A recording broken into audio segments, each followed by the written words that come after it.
بسم اللہ الرحمن الرحیم۔ السلام علیکم، میں ہوں فہیم اختر، ایک اور نئے ویلاگ کے ساتھ حاضر خدمت ہوں۔ ناظرین، پاکستان تحریک انصاف کی پوری لیڈرشپ کے خلاف ایک بار پھر وفاقی حکومت جو ہے وہ اپنی طاقت استعمال کر رہی ہے، اختیارات استعمال کر رہی ہے، اور پاکستان تحریک انصاف کے مرکزی رہنما فواد چودھری کو کل صبح لاہور میں زمان پارک سے جب وہ واپس آئے تو انہیں ان کے گھر کے باہر سے گرفتار کر لیا گیا، اور پھر فواد چودھری کو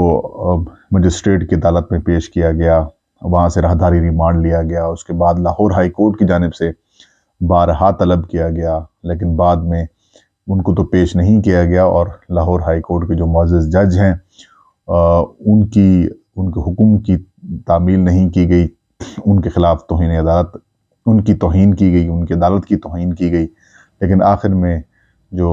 لاہور ہائی کورٹ کے معزز جج صاحب ہیں انہوں نے پھر اپنی ہار مانی، اور جو فواد چودھری کی رہائی کی درخواست تھی اسے مسترد کرنا پڑا۔ فواد چودھری کو اسلام آباد لے کے آیا گیا، وہاں پر ان کا ریمانڈ جو ہے وہ حاصل کرنے کے لیے انہیں مجسٹریٹ کے سامنے پیش کیا گیا، اور انہوں نے 2 روز کا جسمانی ریمانڈ ہے وہ دے کر پولیس کے انہیں حوالے کر دیا۔ فواد چودھری کو کیوں گرفتار کیا گیا، اس کی 5 بڑی وجوہات کیا ہیں، اور تازہ ترین اس وقت صورتحال کیا ہے، فواد چودھری کس اسپرٹس میں ہیں، وہ ہم آپ کے ساتھ شیئر کریں گے۔ ناظرین، جب سے رجیم چینج آپریشن ہوا ہے اور عمران خان صاحب کہتے ہیں کہ سابق army chief general Qamar Javed Bajwa اس میں شامل تھے، اور ان کی معاونت بہت سارے جو ہمارے کردار ہیں ان کی طرف سے ہو رہی تھی، تو اس وقت سے لے کر جب وہ رجیم چینج آپریشن کامیاب ہوا، اس وقت سے لے کر اب تک وفاقی حکومت بالخصوص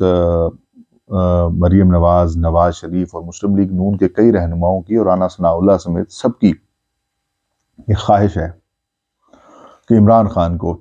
گرفتار کیا جائے، یا پھر تحریک انصاف کی جو مرکزی لیڈرشپ ہے اس کو بھی اریسٹ کیا جائے۔ لیکن اس تمام تر گرفتاری کے عمل کو رکوانے میں اگر آپ کہیں تو تھوڑا سا سینسیبل انداز میں کچھ چیز جماعت سوچتی تو ہے، وہ پیپلز پارٹی ہے۔ پیپلز پارٹی نہیں چاہتی کہ اس طریقے سے گرفتاریاں ہوں، یا پھر اس طریقے سے ایسا ماحول بنا دیا جائے کہ عمران خان اور تحریک انصاف کے مرکزی لیڈران ہیں وہ عوام میں مقبول ہوں اور وہ ہیرو بن جائیں۔ لیکن مسلم لیگ نون جو کہ آمروں کی جماعت ہے، فاشزم ان کے اندر عروج کے اوپر ہے، یہ اقتدار میں آتے ہیں تو اتنے ان کی گردن میں سریا آ جاتا ہے کہ محسن جو ان کے محسن ہوتے ہیں پھر ان کو کاٹنا شروع کر دیتے ہیں، اور یہ ان کا تاریخ گواہ ہے۔ آج بھی جب فواد حسین چودھری کو گرفتار کیا گیا، اس کے بعد جس گھٹیا قسم کی گفتگو کی گئی پریس کانفرنس پر کر کے عابد شیر علی اور اس کا کیا نام ہے عطا اللہ تارڑ صاحب ان کی طرف سے، اور جس قسم کے الزامات، جس قسم کی باتیں کی گئیں، میں تو سن ہی نہیں سکا نا، اتنی عجیب و غریب اور رف لینگویج وہ یوز کر رہے تھے کہ کوئی بندہ سن بھی نہیں سکتا۔ کمپیریزن کر رہے تھے کہ بیٹے سے تنخواہ نہ لینے کے اوپر اگر ایک کو نااہل کیا گیا ہے تو دوسرے کو بیٹی چھپانے کے اوپر جو ہے اس کو نااہل کرنا پڑے گا، گھر بھیجنا پڑے گا۔ مطلب اس طرح کی رف لینگویجز استعمال کی جا رہی تھیں، اور اوپر سے جو نون لیگ اور پیپلز پارٹی کے حامی لوگ ہیں وہ بھی کھلم کھلا بے غیرتی اور ڈیٹ پنے کے اوپر اترے ہوئے کہ بھائی الیکشن کمیشن ایک ٹھیک ہے آئینی ادارہ ہے، لیکن اس کا ایک جو کردار ہے وہ جو ہے وہ ایک انتظامی کردار ہے۔ اس نے الیکشنز کرانے ہیں، اس نے الیکشن کمیشن نے پاکستان میں جنرل الیکشنز کرانے ہیں، بائی الیکشنز کرانے ہیں، اور بائی الیکشنز